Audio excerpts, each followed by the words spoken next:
السلام عليكم ورحمة الله وبركاته. ولا يحلى الكلام إلا بذكر نبينا محمد عليه أفضل الصلاة والسلام. ازيكم يا اللي مفيش منكم، وحشتوني جدا جدا. النهاردة هنعمل مع بعض طريقة الرومي بطعم جميل جدا هيعجبكم. رومي مشوي يا جماعة أو رومي مدخن، والحمام برضو نفس الحكاية، عاملينه برضو مشوي في الأكياس الحراري في الفرن. الطريقة سهلة جدا وبسيطة وممتازة. هقول لكم نبذة بسيطة جدا عن المحتويات الفيديوهات دي، وان شاء الله هنزل لكم بالطريقة كاملة متكاملة. يا رب بس الفيديو يعجبكم. ان لقيت اعجاب كده بالفيديو وطبعا كلمة حلوة منكم تشجع الواحد ان هو يعني يتعب وينزل اكتر من الفيديوهات دي بالتفصيل. انا زعلانة منكم علشان بقالكم فترة ما بتنزلوش كومنتات حلوة او لايكات حلوة. وده الطبق التاني يا حبايب قلبي، نبذة برضو عن الفيديو التاني. عاملاه رز، وعاملة عليه اللي هو طبعا زنجر البانيه بالكاتشب. طعمه جميل جدا وتوفير التوفير. جربوه وادعولي، وطعمه روعة فوق الفظيع.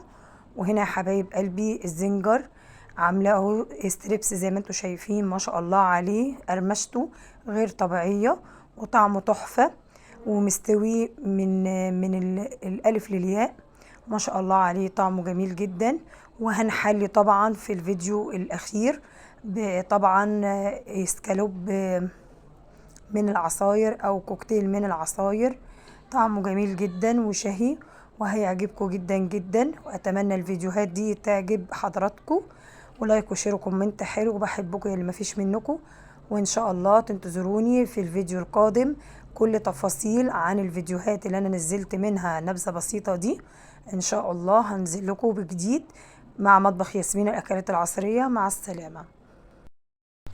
وزي ما عودتكم حبايبي، عندنا برضو الكيكات بجميع انواعها، عملتها معاكم قبل كده على القناة. كيكة الفنجان وكيكة البلدي وكيكة الرواني. دي كيكة الرواني حضراتكم، طعمها دايب دوب ما شاء الله عليها، جميلة جدا، مسقية بالشربات وجوز الهند ومعمولة بالبرتقال. حاجة سحر كده، جميلة قوي عفوا. فزي ما شايفين حضراتكم برضو مخبوزات برضو انا حاشيها عندي في البيت وعاملاها. الطريقة دي جديدة جدا وجميلة جدا جدا، هتعملوها بمنتهى السهولة. برضو ان عجب حضراتكم قولوا في الكومنتات، هنزلكم بالطريقة كاملة متكاملة. يا رب بس تنول اعجاب حضراتكم. حاشيها من جوه بالقشطة وبالشوكولاتة او اسبريه حلاوة، اي حلاوة انت عايزاها بتحطيها في الحشوة وبتعمليها، بيبقى طعمها جميل جدا جدا. يا رب بس يعجب حضراتكم. عندنا هنا في القناة مأكولات وحلويات ومخبوزات وجميع أصناف الأكلات اللي هي العصرية من مطبخ ياسمين الأكلات العصرية. مش عايزة أطول على حضراتكم، بس بقول لكم الطريقة دي هشة وجميلة جدا وقطنية، والسر هقوله لكم في الفيديو الجاي. تابعوني واكتبوا لي في التعليقات عايزين الفيديو بتاع الباتيه الرول، وانا اقول لكم حضراتكم حشيته كده ازاي، وعملته طريقه اسفنجيه وجميله جدا سهله وبسيطه بالميه يا جماعه والملح والدقيق فقط لا غير. وهنحلي بقى كمان مع بعض كريم كراميل لا غنى عنه.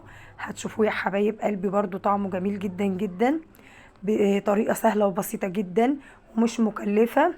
وعاملاه هنا توفير التوفير، عاملاه في الفرن يا حبايب قلبي وصباه في الحاجات دي، طعمه زي الجاهز بالظبط واحلى كمان. سهل وسريع وبدون بيض وبدون اي حاجة تدي ريحة يعني زفارة بتاع البيض وكده عفوا.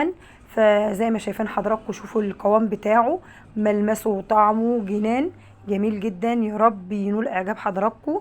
قبل كده عملته معاكم بالبطاطا على القناة، وجينا دلوقتي عملناه بدون بيض في الفرن.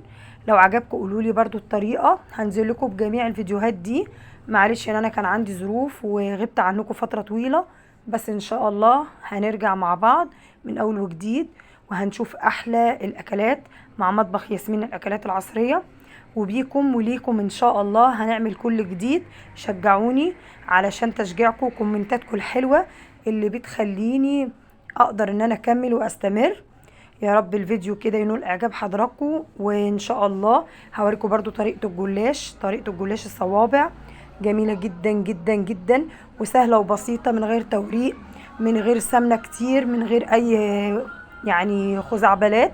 هتلاقوه معمول بطريقة سهلة جدا وبسيطة، والحشوة في متناول الجميع. اي حشوة عندك، احشيها سوداني، كنافة، بسبوسة بالكنافة، قشطة، اي حاجة. انا كان عندي شوية مكسرات فحشيته بيهم زي ما شايفين حضراتكم. طعمه جميل جدا، وكنت ضايفه له حبة من الكنافة المحمرة وحبة من البسبوسة. فعملته يعني كوكتيل بين ده وبين ده.